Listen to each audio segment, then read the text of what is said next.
Hello, hello les amis Balance, ascendant Balance, signe lunaire et vénusien en Balance, bienvenue pour cette guidance. Aujourd'hui nous regardons quelles sont les énergies qui vous accompagnent dans le domaine sentimental, relationnel et amoureux pendant le mois de mai 2023. Alors bien sûr ce sont des énergies qui peuvent parler à certains Balances dès à présent et parler à d'autres un peu plus tard pendant le mois de mai. N'hésitez pas à revenir sur ce tirage si toutefois ça ne vous parlait pas. Je vous rappelle que c'est un tirage général qui ne va pas parler à tous de la même façon. Certains n'ont pas d'histoire d'amour, ça ne les intéresse pas, donc ça va leur parler du relationnel. D'autres, ça va leur parler de leur histoire d'amour, justement. Ne prenez, pardon, ne prenez que les messages qui vibrent avec ce que vous vivez actuellement, bien entendu, et n'hésitez pas à adapter mon vocabulaire à votre situation pour avoir des messages plus précis. Je vous recommande, quoi qu'il en soit, de regarder la vidéo de votre signe ascendant et de votre signe lunaire et vénusien si vous les connaissez, afin d'avoir de plus amples détails. Et pourquoi pas recevoir un autre message qui peut-être vous parlera encore plus que celui-ci. Dans la barre d'infos juste en dessous, vous trouverez mon adresse email si vous désirez des renseignements pour les tirages personnalisés. Vous trouverez également différents liens qui vous mèneront vers les guidances que j'ai effectuées pour votre signe récemment, comme par exemple quels sont les messages que vos guides cherchent à vous transmettre, quelle est la guidance générale du mois de mai 2023 et quelle est la surprise qui vous attend, la bonne surprise qui vous attend en mai 2023. Allez, on y va avec l'énergie principale ici qui vous accompagnera pendant le mois de mai 2023 à mi-balance. N'oubliez pas de liker, de partager et de vous abonner. Je vous en remercie. Le pendu, alors le pendu qui apparaît à l'endroit ici, alors le pendu c'est quand même une énergie où on fait des vœux, où on se fait peut-être même des promesses à soi-même, les promesses de... Alors ici de changer peut-être un peu de regard, ici on lance un petit peu des énergies où on se lance dans une certaine forme d'attachement. À quoi on veut s'attacher? Qu'est-ce qui nous intéresse? Qu'est-ce qu'on aimerait justement, à quoi nous aimerions nous dévouer? C'est pour ça qu'on parle de ces vœux. À quoi nous voulons nous enchaîner, entre guillemets, hein, nous dévouer de façon désintéressée, nous lier ou nous sacrifier avec ce pendu. En tout cas, on voit qu'il y a le soutien, peut-être de recevoir du soutien. Alors, du soutien, c'est pas uniquement venant de quelqu'un, ça peut être du soutien venant de vous. J'ai l'impression que vous êtes peut-être en train de changer un petit peu de regard sur votre façon de vous lier aux autres peut-être, hein. Même si on peut avoir le sentiment que quelqu'un vient vous accorder de l'aide avec une aide bénévole. Le pendu peut nous parler de quelqu'un qui vous soutient, qui vous aide sans contrepartie par rapport à des problèmes que vous traversez actuellement. Donc ça dépendra de ce que vous vivez. Vous pouvez y voir aussi quelqu'un. Alors, on va essayer d'en savoir plus avec le reste du tirage. Je reviendrai un peu sur cette interprétation du pendu, hein, pourquoi pas, pendant le cours du tirage. On va regarder avec l'oracle de l'astrologie de la lune noire, quelle est la carte qui va accompagner ce pendu. Alors, je tenais à dire quand même que j'ai le rhume des foins et j'ai du mal à respirer, donc je peux couper cette vidéo à tout moment pour la réallumer ensuite. Veuillez m'en excuser, hein. J'espère que le son n'est pas trop mauvais pour vous pour suivre cette guidance. Alors, avec le pendu, nous avons l'énergie de Chiron, la guérison. La guérison, justement, ici, on voit quand même qu'il y a une transformation. Chiron, il se trouve finalement en ce moment dans le secteur opposé au vôtre, c'est-à-dire en bélier. Il y est depuis quelque temps, mais forcément, vous en bénéficiez, puisque en étant juste en face de vous, il y a aussi une force de transformation, de changement et de guérison qui opère dans votre signe. Et on voit ici que peut-être il y a quelque chose sur vos attachements hein, qui peut être amené à changer pendant ce mois de mai. Alors, quelque chose qui évidemment, on parle ici d'avoir la clé hein, de quelque chose, d'obtenir la clé pour ouvrir les bonnes portes dans votre domaine sentimental, de transformer et de finalement guérir une blessure peut-être amoureuse, de raccommoder quelque chose qui vous a suivi peut-être, hein, une blessure qui vous a suivi ou le cœur qui a été abîmé à un moment ou un autre. Ici, en tout cas, on vous dit de travailler pour vous sauver ou sauver quelqu'un. Donc il y a ici soit de l'aide que l'on accorde à quelqu'un pour le guérir, hein, dans le relationnel. Vous êtes peut-être amené à aider un ami ou quelqu'un de votre famille ou même votre mari qui traverse une difficulté par exemple. Ou alors c'est vous qui travaillez sur vos propres énergies ici pour changer quelque chose. La planète Chiron, elle nous parle en tout cas de se retrouver face à soi-même quelque part. Donc pour moi, il y a quand même une certaine forme de guérison personnelle ici, hein. Alors si vous guérissez quelqu'un, en tout cas, ça a le don également de vous aider vous aussi. C'est peut-être par rapport à un passage difficile de votre vie, hein, qui a quelque chose que votre regard est en train de changer ici avec le pendu. Vous êtes en train de comprendre ce que vous avez consenti à faire et ce que vous n'avez peut-être pas consenti à faire dans votre vie amoureuse ou sentimentale ici, et en train de le guérir. On voit en tout cas que vous soignez les autres grâce à votre propre douleur, ou vous vous soignez peut-être par l'intermédiaire de la douleur des autres, avec Chiron, hein. Donc une énergie qui est pleinement là, concrètement aussi, hein, pas seulement dans le tirage, puisque Chiron est en bélier encore pour quelque temps. On va regarder les énergies qui accompagnent les balances qui sont célibataires. Nous avons Croix cosmique, l'agitateur. Alors ici, il y a quand même une notion, l'agitateur, c'est-à-dire on a quand même cette notion de quelque chose qui vient, vous, pas vous harceler, mais en tout cas qui concerne de vraiment travailler par rapport à ce qui est difficile. Ça nous parle aussi de vos compromis et de vos sacrifices, hein, à faire face au sein des relations ici. Donc peut-être que justement vous êtes en train de travailler sur votre façon de vous offrir, sur la façon dont vous laissez du pouvoir à l'autre, ou quelque chose comme ça. En tout cas, d'une certaine manière, avec cet agitateur, vous êtes mis à l'épreuve et votre tête, elle travaille, entre guillemets, ici, hein. Vous êtes obligé, finalement, vous êtes un peu submergé par la réalité de la situation. Vous regardez un petit peu les choses, vous retournez les problèmes dans votre tête. Vous êtes obligé finalement de vous focaliser aussi sur vous-même pour savoir quelle direction prendre. Ici, il y a toute cette dimension agitation, mais pour le meilleur. C'est-à-dire qu'il y a une sorte de prise de tête, plein de questions qui se posent sans doute, hein, mais pour transformer quelque chose dans votre vie relationnelle et amoureuse. Donc, qui aura en tout cas des répercussions positives par la suite. Pour les balances qui, au contraire, sont en couple, nous avons l'énergie de l'eau, du ressenti ici, hein, donc les énergies des signes d'eau, poissons, scorpions et cancer. Donc, beaucoup de sensibilité, sans doute, hein, on ressent une certaine forme de sensibilité, peut-être d'intuition aussi, avec cette énergie de l'eau. On nous parle quand même de conversation, comment dire, on est avec une énergie assez douce, mais qui n'est pas forcément stable, contrairement à la Terre, hein. Le ressenti, c'est l'intellect, c'est vos émotions surtout, qui ne vous mentent pas. Ici, on sent qu'on est plutôt dans la prise de tête, peut-être même un peu dans l'intellect. Et ici, on est plutôt dans les émotions. Alors, évidemment, on est un petit peu pris dans les émotions, le tsunami, quand il y en a, etc., etc. Là, on vous sent guidé un petit peu par vos ressentis, par vos émotions, par votre intuition. On sent qu'il y a un petit côté peut-être introverti.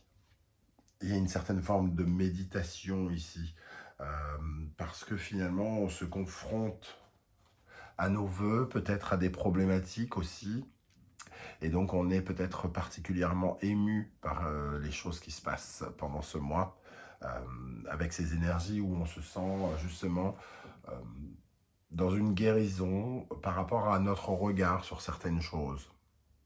Peut-être on lâche prise aussi, hein, on essaye d'avoir un peu moins comment dire, le pouvoir. Il y a une certaine forme de retrouvailles aussi avec le libre arbitre, peut-être pour certains d'entre vous. Alors, quel sera votre état d'esprit, ami Balance, pour amorcer ce mois de mai? L'arcane son nom. Donc, on voit qu'il y a besoin de changer des choses et que vous êtes en pleine transformation ici, métamorphose, hein. Vous êtes en train de fermer des portes pour vous transmuter, pour exister d'une façon différente, pour évoluer vers la meilleure des façons. Vous travaillez quelque part sur vous. Je pense que il est question ici d'une vraie transformation intérieure, hein, pour beaucoup d'entre vous. Alors peut-être que vous, je sais pas, vous claquez la porte d'un endroit pour aller ailleurs. Il peut y avoir des circonstances dans cet esprit, mais avec cette carte, on voit une transformation. Vous êtes en train de préparer pour récolter du meilleur. Et avec l'arcane sans nom, nous avons justement le pendu. On voit que vous relâchez certaines choses, vous changez de regard, hein, sur certaines choses. Et quelque part, ici, on a la notion de rebirth, la naissance, renaissance. Et ici, justement, on l'a avec le pendu. On comprend certaines choses de façon différente au travers de la réflexion. Et donc, on grandit, hein, quelque part, et on tourne une page sur un cycle. À quelle énergie vous allez tourner le dos pendant le mois? Nous avons le chariot.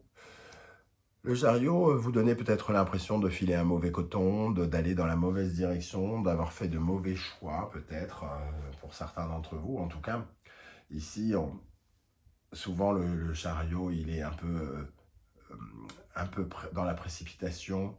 Il a besoin de se recentrer sur une certaine énergie. On a besoin d'être victorieux ici. Alors peut-être qu'on ne pense pas aux autres de la meilleure des façons, entre guillemets. Par exemple, avec ce chariot, on a tendance à penser peut-être un peu à la place des autres, d'outrepasser les besoins de l'autre, et donc finalement, soit de parler en son nom, soit de ne pas l'écouter quelque part. Donc il y a ici, on se reconcentre sur l'énergie de ce qu'on donne à l'autre, de ce que l'on consent à lui donner, de ce qu'on consent à prendre, des promesses qu'on peut lui faire, aussi parce qu'il y a les promesses ici, hein, les vœux, qui ont l'air très importantes avec ce pendu qui réapparaît 2 fois. Alors, on se repositionne, j'ai l'impression, on guérit quelque chose d'ordre relationnel ou amoureux ou amical ici, hein. Qu'est-ce qui vient vers vous? Quelles sont les forces extérieures qui peuvent vous aider ou vous ralentir, qui peuvent également représenter votre compagnon, votre petit ami ou la personne que vous convoitez? Le monde. On voit en tout cas ici que vous cherchez à transformer quelque chose, et ici il y a une véritable ouverture, on grandit, on évolue, hein. On évolue et on va vers un nouveau cycle. Il y a comme une certaine forme de succès. Alors qu'est-ce qui vient vous guérir, ou évidemment la guérison, elle va être représentée de différentes façons chez chacun d'entre vous. Peut-être que la guérison, c'est de faire une rencontre, même si ces énergies ne sont pas forcément les énergies d'une rencontre. En tout cas, vous êtes en train de préparer sérieusement le terrain, j'ai envie de dire, pour les nouvelles rencontres, pour ceux qui sont célibataires. Et pour d'autres, il y a une ouverture d'esprit ici, hein. Le monde, on grandit quelque part. Et on termine, on clôture quelque chose. Le 8 de bâton, le monde, l'ouverture, le 8 de bâton, l'ouverture également. Et les deux nous parlent d'une notion de grand voyage, de voyage, certes à l'étranger ou quelque chose comme ça, mais bon, ça ne va pas concerner tous les balances, mais ça nous parle de partir à l'aventure, d'explorer de nouveaux territoires ici, hein. Et finalement, une vraie accélération peut-être dans votre vie affective ou relationnelle ou amicale. J'ai l'impression que vous partez vers de nouvelles aventures parce que vous êtes en train à la fois de clôturer quelque chose et vous êtes en train de guérir personnellement certaines plaies, certaines blessures de votre vie affective. Alors, quel est le conseil du tarot pour vous, les amis Balance? Nous avons l'ermite, une profonde réflexion intérieure, hein. Ici, on sent vraiment la méditation avec le pendu qui apparaît 2 fois. Ici, le ressenti, cette sensibilité, cette intuition, quelque chose qui se passe en profondeur. Ici, plutôt peut-être un peu dans le cerveau, ici, hein, dans la tête, mais aussi, pourquoi pas, dans les émotions. En tout cas, on est un peu agité, on a une certaine réflexion, on est habité par certaines questions. Et l'ermite, c'est un peu la même chose, une certaine forme de bilan que l'on fait. Quelles sont les erreurs que j'ai faites dans ma vie? Quels sont les bons moments que j'ai passés dans ma vie?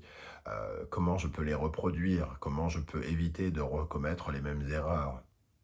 Ici, il y a une profonde sagesse hein, qui ressort de cette carte de l'ermite, qu'on ressent déjà avec ce pendu et cette planète Chiron ici. L'ermite qui réfléchit au désir, en fait, hein, ici. Hein. Quelles sont les opportunités qui pourraient s'offrir à lui? Quel choix il ferait si les opportunités étaient devant lui? Euh, il a la possibilité ici, finalement, de rêver à nouveau. Ça réouvre le domaine des vœux et du rêve. Hein. On a deux fois le pendu, je vous l'ai dit.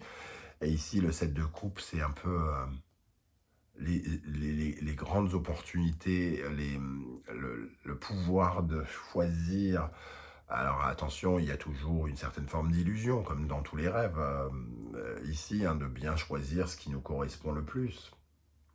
Mais j'ai l'impression qu'en tout cas, on s'ouvre davantage à l'idée de revivre de nouvelles choses, de nouvelles passions, de nouveaux... Ça ne veut pas dire qu'on n'en vit pas déjà, hein, certains sont en couple, hein, ne l'oublions pas.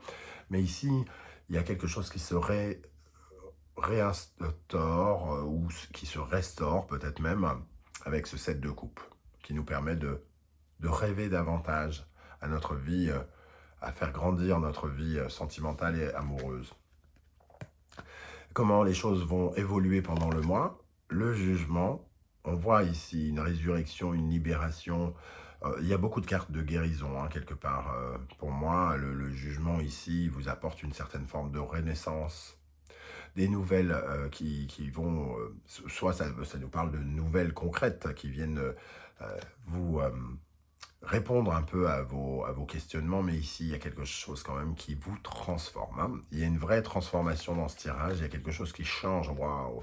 Le jugement et l'étoile, vous êtes enfin à votre place et vous attirez la destinée quelque part. Donc peut-être que justement, il peut y avoir pour certains le sentiment de provoquer quelque chose. Hein. Provoquer quelque chose, et si ce n'est pas le cas là tout de suite maintenant, nul doute que quelque chose va venir, parce que ici, il y a une vraie purification, une vraie transformation intérieure, une vraie renaissance émotionnelle avec ces deux cartes.